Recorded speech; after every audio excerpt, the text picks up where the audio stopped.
Quand nous pratiquons la guérison spirituelle, il y a une question qui se pose, c'est avons-nous le droit d'intervenir? Tu vois, c'est une question qui me préoccupe depuis plus de 25 ans, depuis la première fois que j'ai été initié au Reiki, et j'ai finalement obtenu la réponse et je vais la partager avec toi. Bonjour, je m'appelle Yves, maître Reiki et créateur du Seal Reiki. Alors, dans la dernière vidéo, je t'ai parlé d'une autre question qui me taraudait aussi depuis longtemps. C'était, est-ce que nous devons utiliser dans la guérison l'intention et la visualisation ou devons plutôt nous être un canal plus passif et laisser s'accomplir la volonté divine? Donc, je t'ai répondu à cette question, je t'ai dit comment j'avais fait, et ce que j'ai fait, c'est j'ai demandé à mes guides.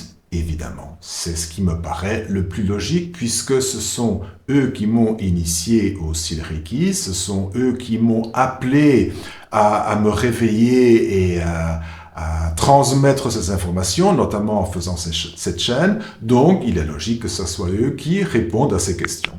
Et donc, j'ai utilisé ma technique de Seal Reiki que j'utilise maintenant pour me entrer en état de méditation plus profonde et je me suis connecté au plan supérieur.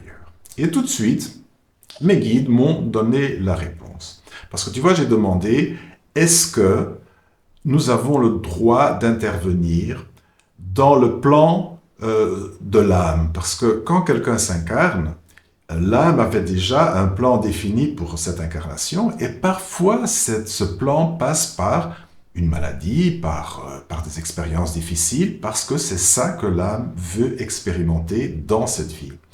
Alors, est-ce que nous avons le droit d'intervenir? Et la réponse est venue tout de suite. Le problème ici, c'est d'abord le mot « droit », c'est ce qu'ils m'ont dit.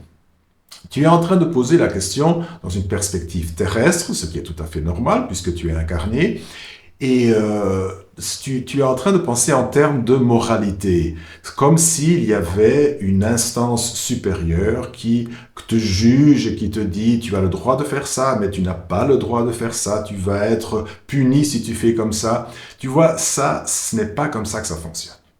En plus, nous t'avons déjà dit la dernière fois que toi et tous les autres êtres humains, pas seulement toi, vous êtes donc appelés à entrer dans une nouvelle fréquence, à changer votre taux vibratoire et surtout à éveiller votre moi divin, votre partie divine. Et cette partie divine, elle n'est plus un sujet passif, elle est un partenaire de Dieu, si on peut dire. Tu vas co-créer la réalité avec Dieu. Et donc, cette notion de droit, tu dois l'enlever de ta tête. Ça, c'est la première chose. La deuxième chose, c'est que tu dois bien penser que quelqu'un qui te demande de l'aide, normalement, c'est parce qu'elle en a besoin. Mais tu peux aussi penser que c'est une autre âme qui s'est incarnée, évidemment, et peut-être bien que, avant de s'incarner, ton âme et l'âme de cette personne qui vient te demander de l'aide se sont mis d'accord, ce qu'on appelle ces fameux contrats de l'âme, où toi tu as dit, bon, moi dans cette vie je veux être guérisseur, je veux faire cette expérience de la guérison, et l'autre a dit, eh bien moi je vais t'aider, je vais faire l'expérience de la maladie, on va se rencontrer, et je vais t'aider à être guérisseur. Et toi, tu vas m'aider à guérir parce que moi, je veux faire l'expérience de la maladie, mais ce que je veux surtout, c'est faire l'expérience de guérir. Donc, nous avons des objectifs complémentaires et nous allons nous rencontrer à un certain moment dans notre parcours. C'est une possibilité, ça ne veut pas dire que c'est toujours ça qui se passe, mais c'est une possibilité. Donc, ils m'ont expliqué ça. Et moi, j'ai dit, bon, ben, c'est très bien, mais je comprends très bien, mais en termes pratiques, moi, puisque je suis incarné dans cette condition plus limitée terrestre, en termes pratiques, qu'est-ce que je fais, moi? Je parle maintenant de mon moi terrestre. Et ils m'ont dit, c'est très simple, tu écoutes ton cœur. Hein? Et c'est ça que je voulais surtout te transmettre à toi qui me regarde dans cette vidéo, c'est écoute ton cœur. C'est la clé pour tout, non seulement pour la guérison. Et ce qu'ils m'ont dit, c'est que dans cette nouvelle réalité vers laquelle nous tendons en ce moment, dans cet éveil qui est en train de surgir partout sur la Terre. Le point le plus important, c'est le cœur. C'est vraiment non seulement le cœur physique, mais le cœur énergétique surtout, évidemment.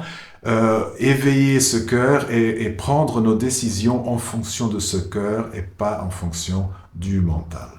Il est évident que la liaison au moi supérieur, à la conscience supérieure, est aussi importante, mais en ce moment, c'est le cœur. Alors, j'ai posé la question, j'ai dit, oui, alors c'est le chakra du cœur. Et alors, à ce moment-là, c'est Sil. Sil, c'est l'être de lumière qui m'a initié, et donc, c'est pour ça que j'ai donné à cette méthode le nom de Sil Reiki. Sil m'a dit, si tu veux utiliser les chakras, oui, d'accord, c'est ça serait plus ou moins le chakra du cœur. Mais quand moi je t'ai initié, il y a 2 points, donc il y a eu les points des mains qui sont importants pour la guérison, mais il y a 2 points importants qui ont été ici et ici.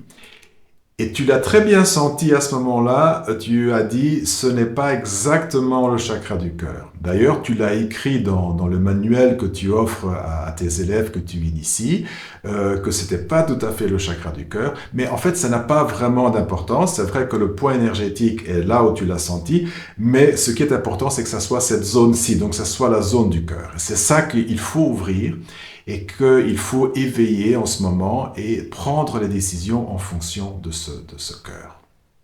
Alors voilà, si tu t'intéresses à tout ça et si tu veux en savoir plus sur le Silreiki, le lien est dans la description. Tu peux aller aussi sur mon site silreiki.com. Tu payes ce que tu veux, le montant c'est toi qui le décides. Je t'attends, je te remercie et à très très bientôt.